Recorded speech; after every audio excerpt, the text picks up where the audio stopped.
Assalamualaikum warahmatullahi wabarakatuh.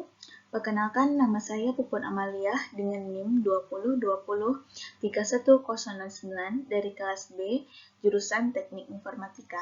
Pada video kali ini, saya ingin memenuhi tugas pada mata kuliah yaitu Komunikasi Data pada dosen pengampu yaitu Bapak Max Teja Aji Cipta Widianto, Sarjana Komunikasi, Magister Komunikasi.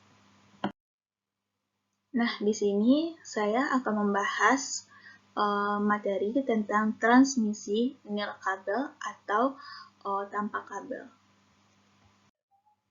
Nah, kita masuk ke dalam definisi nirkabel. Nah, jaringan nirkabel atau dalam bahasa Inggris yaitu wireless network adalah bidang disiplin yang berkaitan dengan komunikasi antar sistem komputer tanpa menggunakan kabel.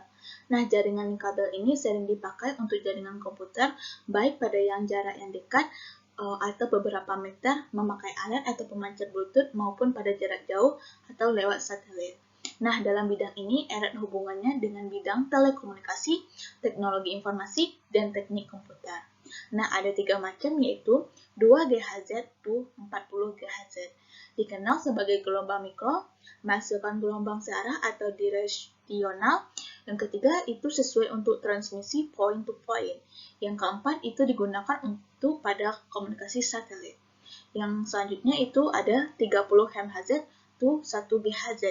Disebut dengan jangkauan radio dan omnidireksional. Selanjutnya itu ada 3 kali 1011 to 2 kali 1014, yaitu infrared digunakan untuk komunikasi lokal. Selanjutnya itu kita akan membahas pada antena. Apa sih antena itu? Nah, antena adalah konduktor elektrik yang berfungsi memancarkan atau mengumpulkan energi elektromagnetik. Yang pertama, kita membahas antena transmisi. Apa sih antena transmisi? Nah, antena transmisi yaitu berfungsi mengubah sinyal dengan frekuensi radio dari transmitter menjadi energi elektromagnetik, memancarkan energi tersebut ke area sekitarnya atau atmosfer dan air. Selanjutnya ada antena penerima. Nah, antena penerima ini adalah menerima energi elektromagnetik dan mengubahnya menjadi sinyal dengan frekuensi radio dan meneruskannya ke penerima atau receiver. Nah, selanjutnya kita akan membahas pada komunikasi dua arah, yaitu antena yang sama dapat berfungsi sebagai pemancar dan penerima. Nah, di sini kita akan membahas macam-macam antena. Nah, macam-macam antena itu ada beberapa bagian, yaitu ada antena grid, yaitu secara fisik bentuk dari antena ini seperti jaring. Sayangnya cangkupan dari antena ini hanya searah. Selain itu dibutuhkan antena pemancar yang diletakkan di tempat lain agar antena ini dapat menangkap sinyal Wi-Fi. Nah, saat antena grid diletakkan mengarah pada antena pemancar, maka diperoleh sinyal yang kuat. Adapun fungsi dari antena grid adalah menerima sekaligus mengirim sinyal data yang diperolehkannya dengan menggunakan sistem gelombang radio. Ada 2 frekuensi dari sistem gelombang radio yang digunakan pada antena ini, yaitu 2,4 GHz dan 5 GHz. Nah, seperti inilah gambar dari grid antena. Selanjutnya yang kedua itu antena OVNI. Nah, apa sih antena OVNI ini? Nah, antena OVNI ini untuk antena jenis ini bentuknya mirip tongkat dengan ukuran lebih kecil dibandingkan dengan antena grid tadi sebelumnya. Cakupan antena OVNI lebih luas dan menyebar ke semua arah dengan bentuk semacam lingkaran. Namun, meskipun cakupannya cukup luas, jangkauannya tetaplah pendek. Biasanya antena ini digunakan di sekolah-sekolah, supermarket, perkantoran, bahkan warung tenda yang menyediakan Wi-Fi. Nah, seperti inilah bentuk dari antena OVNI. Selanjutnya yang ketiga itu ada antena sektoral. Nah, apa sih antena sektoral ini? Nah, jenis antena pemancar Wi-Fi yang mirip dengan antena OVNI, ini mampu menampung 5 klien sekaligus. Antena ini mempunyai cakupan yang tidak begitu luas, namun mampu menjangkau jarak lebih jauh. Pada umumnya, antena ini dipasang secara vertikal dengan sektoral sudut hingga 120 derajat. Namun, tak jarang juga yang memasangnya secara horizontal. Antena sektoral ini biasanya digunakan oleh tower GSM HP. Nah, seperti inilah gambaran dari sektoral antena. Selanjutnya kita masuk ke antena flank panel. Apa sih antena flank panel ini? Nah, flank panel ini atau indoor atau outdoor antena adalah antena penguat sinyal dalam ruangan yang sangat useful bagi pemakainya. Bekerja pada frekuensi 80 sampai 960 MHz dan 1710 sampai 2500 MHz. Karena dengan desain yang eksklusif, flank panel ini dapat menaikkan penangkap sinyal yang ada sampai 4-7 dBi, sehingga radius sinyal yang dipancarkan bisa naik giga 40% dari radius indoor antena standar. Pengguna harus disertai booster dan hanya untuk indoor saja. Nah, seperti inilah gambar dari antena flank panel. Selanjutnya itu ada antena Yagi, yaitu prinsip kerja dari jenis antena pemancar WiFi yang mempunyai bentuk seperti ikan teri. Ini hampir sama dengan antena grid. Cakupan yang dimilikinya hanya searah, sehingga harus diarahkan pada antena pemancar di tempat lain. Perbedaan mencolok antena antara antena Yagi dan grid terletak pada bentuk dan penggunanya. Tidak seperti antena grid, antena Yagi terdiri dari 3 bagian, yaitu driven, reflektor, dan direktor. Antena Yagi juga sangat jarang digunakan dalam sebuah jaringan. Nah, seperti inilah gambaran dari antena Yagi. Selanjutnya itu ada antena VFC, yaitu jenis antena pemancar WiFi ini terbuat dari VFC yang dilapiskan aluminium foil. Tak heran jika antena ini tidak akan berkarat meskipun dipasang di luar ruangan. Nah, keunggulan lainnya adalah tahan terhadap berbagai cuaca serta mudah saat dipasang. Nah, sayangnya antena ini hanya bisa mencakup sinyal dalam jarak dekat, sekitaran 200-300 meter saja. Selanjutnya itu ada antena 8 quad. Pada dasarnya jenis antena pemancar WiFi ini merupakan bagian dari antena sektoral, sebab pola radiasinya masih dalam satu arah jika dibuat sudut arah yang lebar. Nah, biasanya antena ini sering digunakan untuk antena access point saat klien berada di sebuah area. Nah, seperti inilah gambaran dari antena 8 quad. Selanjutnya itu ada antena WDS. Apa sih antena WDS ini? Nah, WDS atau Wireless System Distribusi adalah cara terbaik bagaimana untuk menghubungkan banyak jalur akses dan memungkinkan pengguna untuk memindahkan sekitar tanpa mendapatkan putusan dari jaringan. Nah, seperti inilah dari gambaran dari Wireless Distribution System atau WDS. Kayak ginilah gambarannya. Selanjutnya kita masuk ke pola radiasi dan antena isotropik.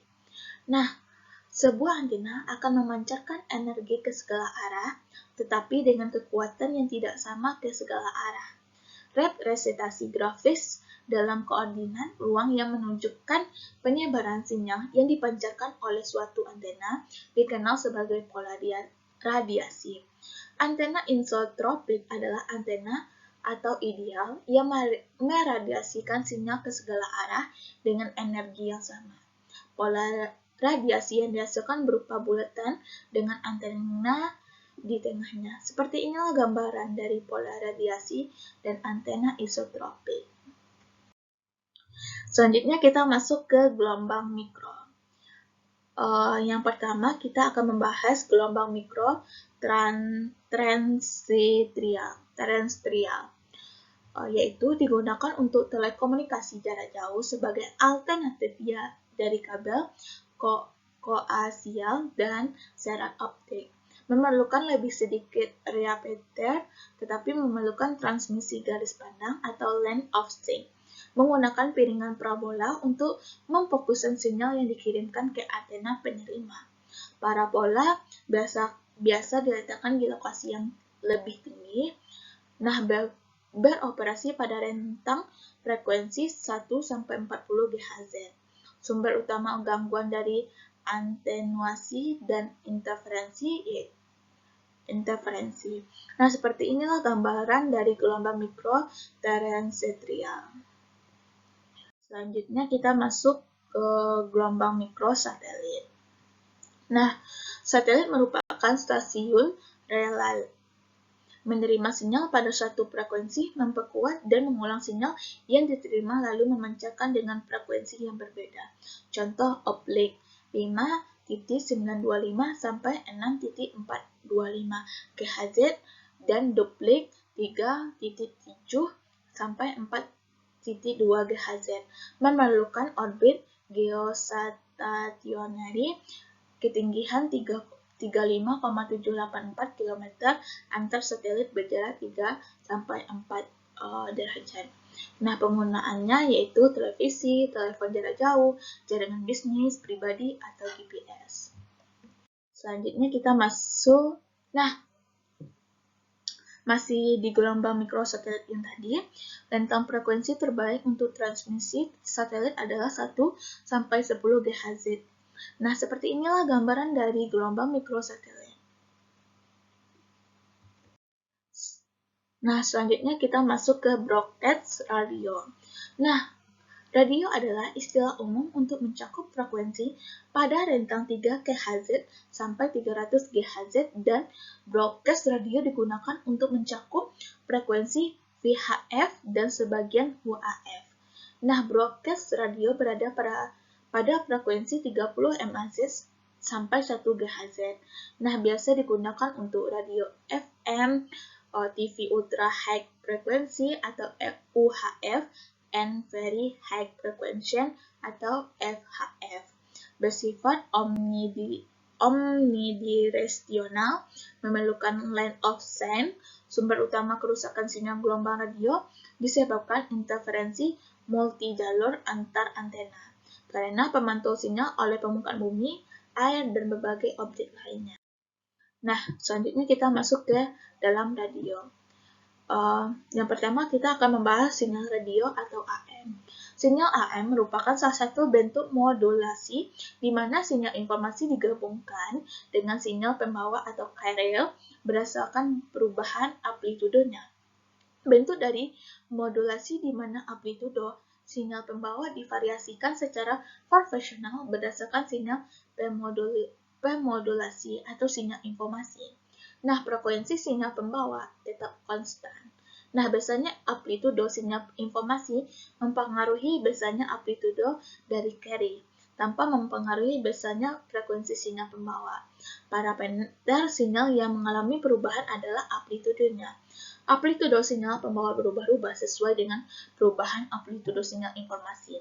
Rentang frekuensi AM adalah 500 Hz sampai 1600 kHz dan panjang gelombang dan amplitudo AM adalah 1600 kHz sampai 30.000 kHz. Nah, seperti inilah gambaran dari sinyal radio atau AM. Nah, yang kedua, kita masuk ke sinyal radio FM. Nah, sinyal FM merupakan suatu bentuk modulasi di mana frekuensi sinyal pembawa divariasikan secara proporsional berdasarkan amplitudo sinyal informasi. Nah, amplitudo sinyal pembawa tetap konstan. Contohnya dari FM adalah frekuensi radio yang sekarang lebih sering digunakan radio pada umumnya. Rentang frekuensi FM adalah 88 MHz sampai 108 MHz sehingga dikategorikan sebagai very high frequency atau VHF. Sedangkan panjang gelombangnya adalah di bawah 1000 kHz sehingga jangkauan sinyalnya tidak jauh. Modulasi frekuensi memiliki bandwidth yang lebih besar daripada modulasi amplitudo sehingga bisa menghasilkan suara stereo dengan menyatukan beberapa saluran audio pada satu gelombang carrier. Keuntungan FM antara lain potensi gangguan jauh lebih kecil atau kualitas lebih baik dan daya yang dibutuhkan lebih kecil. Nah, seperti inilah gambaran dari sinyal radio FM. Selanjutnya kita masuk ke transmisi inframerah. Apa sih? Inframerah itu adalah radiasi elektromagnetik dari panjang gelombang lebih panjang dari cahaya tanpa, tetapi lebih pendek dari radiasi gelombang radio. Namanya berarti bawah merah, atau dari bahasa Latin infra, bawah. Merah merupakan warna dari cahaya tanpa dengan gelombang terpanjang. Radiasi inframerah memiliki jangkauan 3 order dan memiliki panjang gelombang antara 700 nm dan 1 mm. Inframerah ditemukan secara tidak sengaja oleh Sir William Herschel, astronom kerajaan Inggris ketika ia sedang mengadakan penelitian mencari bahan penyaring optis yang akan digunakan untuk mengurangi kecerahan gambar matahari pada teleskop tata surya. Nah, kelebihan dari inframerah dalam pengiriman data, yaitu pengiriman data dapat dilakukan kapan saja, pengirimnya datanya mudah, dan pemakaiannya secara gratis pula. Nah, kelemahan inframerah dalam pengiriman data, yaitu yang pertama, pada saat mengirim data, kedua lubang harus dihadapkan satu sama lain, sehingga menjadi merepotkan. Yang kedua, inframerah sangat berbahaya bagi mata. Yang ketiga, pengirim data dengan inframerah dapat lambat dibandingkan dengan Bluetooth. Selanjutnya, perambatan nil kabel. Yang pertama, kita akan membahas grup wave propagation atau GWP, yaitu perambatan gelombang bumi yang kurang lebih mengikuti lekukan permukaan bumi dan dapat menempuh jarak yang cukup jauh. Nah, efek ini ditentukan dalam frekuensi di bawah hingga 2 MHz. Nah, gelombang elektromagnetik dalam rentang frekuensi ini tidak dapat memasuki atmosfer bagian atas. Contoh yang paling umum dari perambatan gelombang bumi ini adalah radio AM. Nah, seperti inilah gambarannya. Selanjutnya, yang kedua itu SKY wave propagation atau SWP, yaitu perambatan gelombang angkasa yang angkasa biasa digunakan untuk komunikasi radio amatir, radio CB atau synthesis band, siaran internasional oleh BBC dan POA, berada pada rentang frekuensi 3–30 MHz. Nah, sinyal ini dapat melewati beberapa lompatan memantul-mantul antara ionosfer atau atmosfer bagian atas dengan permukaan bumi. Nah, seperti inilah gambarannya. Selanjutnya yaitu ada line of sight atau loss atau disingkat dengan line of sight adalah garis pandangan antar stasiun pengirim dan stasiun penerima saling berhadapan tanpa ada hambatan apapun di antara mereka. Nah, pada jaringan komputer, loss dianalogikan sebagai jarak garis pandang antara dua perangkat yang dikoneksikan secara nirkabel atau wireless. Sebagai contoh, ada dua radio microwave yang dipasangkan pada ketinggian 20 meter antara ZA dan ZB. Maka loss adalah kondisi di mana radio pada ZA saling berhadapan dengan radio pada ZB tanpa adanya rintangan di antara mereka. Sekian pada video kali ini, sampai jumpa di video selanjutnya. Wassalamualaikum warahmatullahi wabarakatuh.